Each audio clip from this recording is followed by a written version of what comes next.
Hello friends, मैं प्रदीप स्वागत करता हूं आप सभी का अपने एक नए वीडियो में।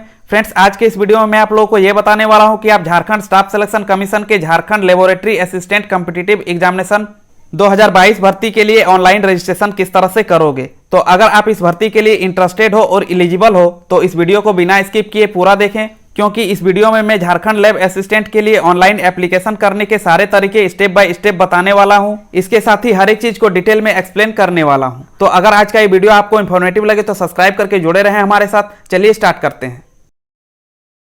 तो चलिए अप्लाई करने से पहले इस भर्ती के इंपॉर्टेंट डेट्स के बारे में जान लेते हैं। तो आप यहाँ पर देख सकते हो, इस भर्ती के लिए ऑनलाइन रजिस्ट्रेशन करने का जो स्टार्टिंग डेट है वो है 29 अगस्त 2022, यानी कि इस भर्ती के लिए ऑनलाइन रजिस्ट्रेशन 29 अगस्त 2022 से ही स्टार्ट हो चुका है। बात करें इसके ऑनलाइन रजिस्ट्रेशन के क्लोजिंग डेट का तो यह है 28 सितंबर 2022। तो 28 सितंबर 2022 के मिडनाइट तक, यानी कि मध्यरात्रि तक इस भर्ती के लिए आप ऑनलाइन रजिस्ट्रेशन कर सकते हो। बात करें इस भर्ती के एग्जामिनेशन फी के पेमेंट करने के लास्ट डेट का तो यह है 30 सितंबर 2022। तो आप इस भर्ती के लिए एग्जामिनेशन फी का पेमेंट 30 सितंबर 2022 के मिडनाइट यानी कि मध्यरात्रि तक कर सकते हो। बात करें इस भर्ती के लिए फोटो और सिग्नेचर अपलोड करने का और भरे हुए एप्लीकेशन फॉर्म का प्रिंट आउट लेने के लास्ट डेट का तो यह है 2 अक्टूबर 2022, यानी कि 2 अक्टूबर 2022 के मिडनाइट तक आप अपना फोटो और सिग्नेचर अपलोड कर सकते हो और इसके साथ ही आप अपने भरे हुए ऑनलाइन एप्लीकेशन का प्रिंट आउट भी ले सकते हो। अगर ऑनलाइन अप्लाई करते टाइम आपसे कोई गलती हो गया हो और आप अपने भरे हुए एप्लीकेशन फॉर्म को करेक्शन करना चाहते हो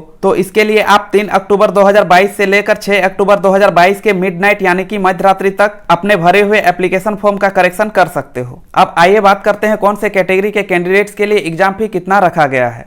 तो यूआर यानी कि अनरिजर्व्ड, ईडब्ल्यूएस, ईबीसी1, बीसी2 इन सभी कैटेगरी के अंदर आने वाले कैंडिडेट्स के लिए एग्जाम फी 100 रुपया है। एससी एसटी के अंदर आने वाले कैंडिडेट्स के लिए एग्जाम फी 50 रुपये है। इसके साथ ही फिजिकली हैंडीकैप्ड कैंडिडेट्स के लिए एग्जाम फी माफ है, इनके लिए एग्जाम फी 0 रखा गया है। अगर आप इस भर्ती के लिए अप्लाई करना चाहते हो तो दिए हुए डेट और टाइम के अंदर ही आप अप्लाई कर दें। इसके लास्ट डेट आने का इंतजार आप बिल्कुल ना करें, क्योंकि लास्ट डेट के टाइम अप्लाई करते समय बहुत सारे दिक्कतें आती है और इसका रिजल्ट ये होता है कि कैंडिडेट्स अप्लाई करने से चूक जाते हैं, वे अप्लाई नहीं कर पाते हैं। तो चलिए अब आपको बताते हैं कि आप Jharkhand laboratory assistant competitive examination 2022 भर्ती के लिए किस तरह से ऑनलाइन रजिस्ट्रेशन करोगे।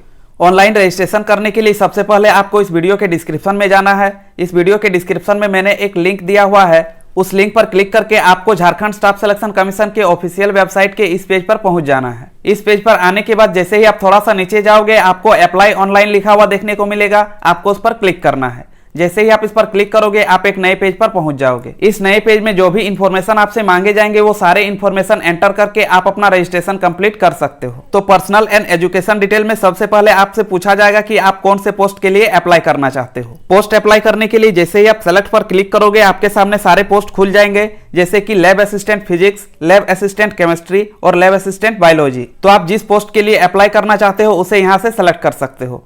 पोस्ट सेलेक्ट करने के बाद आपसे पूछा जाएगा कि क्या आप इंडियन सिटीजन हो, तो यहाँ पर आपको यस सेलेक्ट करना होगा, क्योंकि अगर आपने नो को सेलेक्ट किया तो आपको अलर्ट किया जाएगा कि you should be an Indian citizen, यानी कि अगर आप इस भर्ती के लिए अप्लाई करना चाहते हो तो आपको एक भारतीय नागरिक होना चाहिए। तो यहाँ पर आपको हर हाल में यस को ही सेलेक्ट करना होगा। इसके बाद एप्लीकेंट नाम, यानी कि आपको अपना नाम यहाँ पर एंटर करना है। नाम एंटर करने के लिए यहाँ पर आपको 2 कंडीशन देखने को मिलेंगे, जिसमें से पहला कंडीशन ये है कि आपको अपना नाम मैट्रिकुलेशन या सेकेंडरी एग्जामिनेशन के सर्टिफिकेट के अनुसार एंटर करना है। दूसरा कंडीशन ये है कि आपको अपने नाम के पहले कोई भी प्रीफिक्स जैसे कि मिस्टर या मिसेस नहीं लगाना है। नाम एंटर करने के बाद आपको अपना डेट ऑफ बर्थ एंटर करना है। डेट ऑफ बर्थ एंटर करने के लिए कंडीशन ये है कि आपको अपना डेट ऑफ बर्थ उसी तरह से एंटर करना है जिस तरह से आपका डेट ऑफ बर्थ आपके मैट्रिकुलेशन 10th या डिटेल मार्कशीट पर है। डेट ऑफ बर्थ एंटर करने के बाद आपको अपने फादर का नाम एंटर करना है। अपने फादर का नाम एंटर करने के बाद आपको अपने मदर का नाम एंटर करना है। मदर का नाम एंटर करने के बाद आपको अपना जेंडर सेलेक्ट करना है। जेंडर सेलेक्ट करने के लिए आपको यहाँ पर मेल, फीमेल और अदर का ऑप्शन मिलेगा। तो अगर आप मेल हो तो मेल को, फीमेल हो तो फीमेल को, और अगर आप ट्रांसजेंडर हो तो अदर को सेलेक्ट कर सकते हो। इसके बाद आपको मैरिटल स्टेट सेलेक्ट करना है। इसके लिए आपको मैरिड, अनमैरिड और अदर का ऑप्शन मिलेगा, आप अपना मैरिटल स्टेट सेलेक्ट कर सकते हो। इसके बाद आपसे पूछा जाएगा कि क्या आप झारखंड के रेसिडेंट हो, इसके लिए आपको यस और नो का ऑप्शन मिलेगा।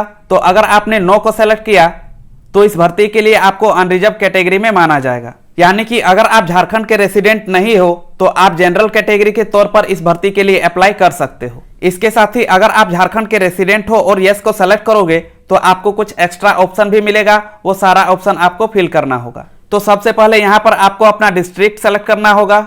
डिस्ट्रिक्ट सेलेक्ट करने के बाद आपको अपने रेसिडेंट सर्टिफिकेट का नंबर यहाँ पर एंटर करना होगा। रेसिडेंट सर्टिफिकेट नंबर एंटर करने के बाद आपको यहाँ पर यह सेलेक्ट करना होगा कि आपका रेसिडेंट सर्टिफिकेट किस अथॉरिटी के द्वारा इश्यू किया हुआ है। इसके लिए आपको ऑप्शन मिलेगा एसडीओ, डीसी और सीओ। तो जिस अथॉरिटी के द्वारा आपका रेसिडेंट सर्टिफिकेट इशू किया हुआ है आपको यहाँ पर सेलेक्ट करना होगा। सेलेक्ट करने के बाद आपको वो डेट एंटर करना है जिस डेट को आपका रेसिडेंट सर्टिफिकेट इशू हुआ है। इसके लिए कंडीशन ये है कि अगर आपका रेसिडेंट सर्टिफिकेट डीसी या एसडीओ का इशू किया हुआ है तो ये 2 जून 2016 से पहले का बना हुआ नहीं होना चाहिए, और अगर सीओ का इशू किया हुआ है तो ये 19 जुलाई 2019 से पहले का बना हुआ नहीं होना चाहिए। डेट एंटर करने के बाद आपसे पूछा जाएगा कि आपने जिस स्कूल, कॉलेज या इंस्टीट्यूट से अपना मैट्रिकुलेशन या इंटर किया है क्या वो झारखंड में स्थित है। अगर ये झारखंड में स्थित है तो आप यस को सेलेक्ट करोगे, अगर झारखंड में नहीं है तो आप नो को सेलेक्ट करोगे। इसके बाद रिजर्वेशन कैटेगरी के बारे में पूछा जाएगा, तो अगर आप यूआर कैटेगरी के हो तो सिंपली आप यूआर को सेलेक्ट कर दोगे, और अगर आप किसी अदर कैटेगरी के हो तो आप उस कैटेगरी को यहाँ पर सेलेक्ट करोगे। जैसे कि अगर आप एसटी कैटेगरी के हो तो एसटी कैटेगरी को यहाँ पर सेलेक्ट करके नीचे पूछे गए डिटेल्स को एंटर करना होगा। जैसे कि आप प्रिमिटिव ट्राइब ग्रुप यानी कि पीटीजी से बिलोंग करते हो, अगर करते हो तो यहाँ पर आपको यस करना होगा, अगर नहीं करते हो तो नो को सेलेक्ट करना होगा। इसके बाद आपको अपना कास्ट सर्टिफिकेट नंबर यहाँ पर एंटर करना होगा। कास्ट सर्टिफिकेट नंबर एंटर करने के बाद आपको यहाँ पर यह भी सेलेक्ट करना होगा कि आपका कास्ट सर्टिफिकेट कौन से अथॉरिटी के द्वारा इशू किया हुआ है। इसके लिए एसडीओ, डीसी और सीओ का ऑप्शन मिलेगा, आप यहाँ से सेलेक्ट कर सकते हो। अथॉरिटी सेलेक्ट करने के बाद कास्ट सर्टिफिकेट इशू होने का डेट यहाँ पर एंटर करना होगा, जिसके लिए कंडीशन ये है कि अगर आपका कास्ट सर्टिफिकेट सीओ का इशू किया हुआ है तो ये 25 फरवरी 2019 से पहले का बना हुआ नहीं होना चाहिए। अगर आप एससी कैटेगरी के हो तो एससी कैटेगरी को सेलेक्ट करके नीचे कास्ट सर्टिफिकेट का पूरा डिटेल्स एंटर करना होगा। सेम कंडीशन ईबीसी 1, बीसी 2 और ईडब्ल्यूएस के लिए भी है। आप अपना कैटेगरी सेलेक्ट करके नीचे सारा डिटेल्स एंटर कर ले। अगर आप झारखंड के रेसिडेंट हो तो आपको इसके लिए एक्स सर्विसमैन का भी ऑप्शन मिलेगा। अगर आप एक्स सर्विसमैन हो तो यहाँ पर यस को सेलेक्ट करके नीचे certificate number, date of issue of certificate, service start date, service end date, ये सारा इंफॉर्मेशन यहाँ पर एंटर कर दें। अगर आप एक्स सर्विसमैन नहीं हो तो नो को सेलेक्ट करके आगे बढ़ सकते हो। झारखंड के रेसिडेंट्स के लिए आपको यहाँ पर एक और ऑप्शन मिलेगा, और ये ऑप्शन है स्पोर्ट कोटा के लिए। तो अगर आप स्पोर्ट्स कोटा के लिए क्लेम करना चाहते हो तो यहाँ पर यस को सेलेक्ट करोगे और नीचे पूछे हुए सारे डिटेल्स को एंटर करोगे, जैसे कि sports type, sports certificate number, sports date of issue of the certificate. और अगर आप क्लेम करना नहीं चाहते हो तो नो को सेलेक्ट करके आगे बढ़ सकते हो। इसके बाद आपको फिजिकली हैंडीकैप्ड के बारे में पूछा जाएगा, तो अगर आप फिजिकली हैंडीकैप्ड हो तो यहाँ पर यस को सेलेक्ट करोगे और नीचे के सारे डिटेल्स को एंटर करोगे, जैसे कि PH disability type, PH certificate number, issuing authority और date of issue of PH certificate. अगर आप फिजिकली हैंडीकैप्ड नहीं हो तो यहाँ पर नो को सेलेक्ट करके आगे बढ़ सकते हो। इसके बाद आपको अपना आधार कार्ड नंबर यहाँ पर एंटर करना होगा, जो कि ऑप्शनल है। अगर आप चाहो तो एंटर कर सकते हो, अगर आप ना चाहो तो यहाँ पर इसको खाली छोड़ सकते हो। यहाँ पर आपको 2 विजिबल आइडेंटिफिकेशन मार्क्स एंटर करने के लिए कहा जाएगा, जिसमें से एक कंपलसरी है और एक ऑप्शनल है। आप चाहो तो 2 विजिबल आइडेंटिफिकेशन मार्क्स एंटर कर सकते हो, या एक भी एंटर करोगे तो कोई दिक्कत नहीं है। इसके बाद आपसे पूछा जाएगा कि क्या आपको झारखंड के कस्टम, लैंग्वेज और सराउंडिंग्स के बारे में नॉलेज है। यहाँ पर आपको यस सेलेक्ट करना होगा, क्योंकि अगर आप इस भर्ती के लिए अप्लाई कर रहे हो तो आपको झारखंड स्टेट के कस्टम, लैंग्वेज और सराउंडिंग्स के बारे में नॉलेज होना चाहिए, क्योंकि अगर आप यहाँ पर नो को सेलेक्ट करोगे तो आप इस भर्ती के लिए एलिजिबल नहीं माने जाओगे। पर्सनल एंड एजुकेशन डिटेल्स के बाद आपको कम्युनिकेशन डिटेल एंटर करना होगा। कम्युनिकेशन डिटेल में आपको परमानेंट एड्रेस एंटर करना है, जिसके लिए आपको यहाँ पर address line 1, address line 2, address line 3 और एड्रेस लाइन 4 का स्पेस दिया हुआ है। इसके बाद आपको अपना सिटी या विलेज एंटर करना है। सिटी या विलेज एंटर करने के बाद आपको अपना डिस्ट्रिक्ट यहाँ पर एंटर करना है। डिस्ट्रिक्ट एंटर करने के बाद आपको अपना स्टेट सेलेक्ट करना है। स्टेट सेलेक्ट करने के बाद आपको यहाँ पर अपना पिन नंबर एंटर करना है। परमानेंट एड्रेस एंटर करने के बाद कॉरेस्पॉन्डेंस एड्रेस एंटर करना है। कॉरेस्पॉन्डेंस एड्रेस के लिए भी आपको सेम ऑप्शन मिलेंगे, आप अपना कॉरेस्पॉन्डेंस एड्रेस यहाँ पर एंटर कर सकते हो। अगर आपका परमानेंट एड्रेस और कॉरेस्पॉन्डेंस एड्रेस दोनों सेम है तो यहाँ पर दिए हुए स्क्वायर बॉक्स को आपको टिक कर देना है। इस स्क्वायर बॉक्स में टिक करते ही दोनों एड्रेस ऑटोमेटिकली सेम फिल हो जाएगा। एड्रेस एंटर करने के बाद आपको अपना मोबाइल नंबर यहाँ पर एंटर करना है और उस मोबाइल नंबर को एक्टिव रखना है, क्योंकि इस भर्ती से संबंधित जो भी इंफॉर्मेशन आपको दिया जाएगा इसी मोबाइल पर दिया जाएगा। मोबाइल नंबर एंटर करने के बाद उसी मोबाइल नंबर को नीचे फिर से एंटर करके आपको अपना मोबाइल नंबर कंफर्म कर लेना है कि आपने जो मोबाइल नंबर एंटर किया है वो सही है या गलत। मोबाइल नंबर एंटर करने के बाद आपको अपना ईमेल आईडी यहाँ पर एंटर करना है और इस ईमेल आईडी को भी एक्टिव रखना है। ईमेल आईडी एंटर करने के बाद फिर से आपको अपना ईमेल आईडी एंटर कर लेना है और अपना ईमेल आईडी कंफर्म कर लेना है कि आपने जो ईमेल आईडी एंटर किया है वो सही है या गलत है।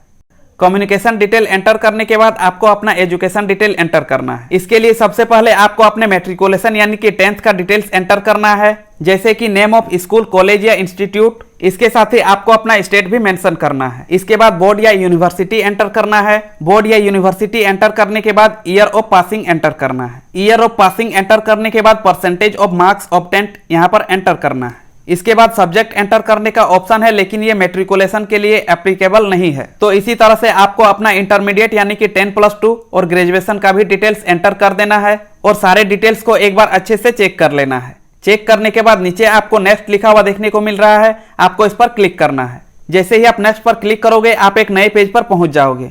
इस पेज पर आने के बाद जितने भी डिटेल्स अभी तक आपने एंटर किया है वो सारा डिटेल्स यहाँ पर देखने को मिलेगा। आपको स्क्रॉल करके इस पेज के सबसे नीचे तक चले जाना है, जहां पर आपको एक डिक्लेरेशन देखने को मिलेगा। उस डिक्लेरेशन को एग्री करना होगा। तो यहाँ पर दिख रहे इस स्क्वायर बॉक्स में टिक करके आपको ये डिक्लेरेशन एग्री कर लेना है। डिक्लेरेशन एग्री करने के बाद नीचे आपको एक कैप्चा देखने को मिलेगा। इस कैप्चा को यहाँ पर एंटर करना है। कैप्चा एंटर करने के बाद आपको सबमिट लिखा हुआ देखने को मिल रहा है, आपको सबमिट पर क्लिक करना है। जैसे ही आप सबमिट पर क्लिक करोगे फिर से आप एक नए पेज पर पहुंच जाओगे।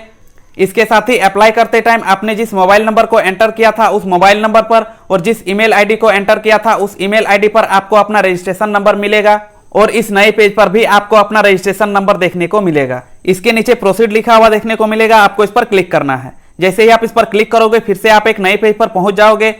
आपको अपना रजिस्ट्रेशन नंबर यहां पर एंटर करना है, अपना डेट ऑफ बर्थ एंटर करना है और इसके साथ ही दिए हुए कैप्चा कोड को यहां पर एंटर करके लॉगिन कर लेना है। लॉगिन करने के लिए जैसे ही आप लॉगिन पर क्लिक करोगे आप एक नए पेज पर पहुंच जाओगे। इस नए पेज पर आपको पेमेंट से रिलेटेड एक मैसेज देखने को मिलेगा, जिसमें यह लिखा होगा कि इस भर्ती के लिए आप 24 से 48 घंटे के बाद पेमेंट कर सकते हो। तो अगर आपको पता नहीं है कि पेमेंट किस तरह से किया जाता है तो इसके डिटेल वीडियो का लिंक आपको आई बटन में और एंड स्क्रीन में मिल जाएगा। आप उस वीडियो के हेल्प से अपना पेमेंट कर सकते हो। इस मैसेज में आपको यह भी लिखा हुआ देखने को मिलेगा कि पेमेंट करने के बाद आप अपना फोटो और सिग्नेचर अपलोड कर सकते हो। तो अगर आपको पता नहीं है कि फोटो और सिग्नेचर किस तरह से अपलोड किया जाता है तो इसका भी डिटेल वीडियो आपको आई बटन और एंड स्क्रीन पर मिल जाएगा। इन दोनों वीडियो के हेल्प से आप अपना पेमेंट भी आसानी से कर सकते हो और अपना फोटोग्राफ और सिग्नेचर भी आसानी से अपलोड कर सकते हो।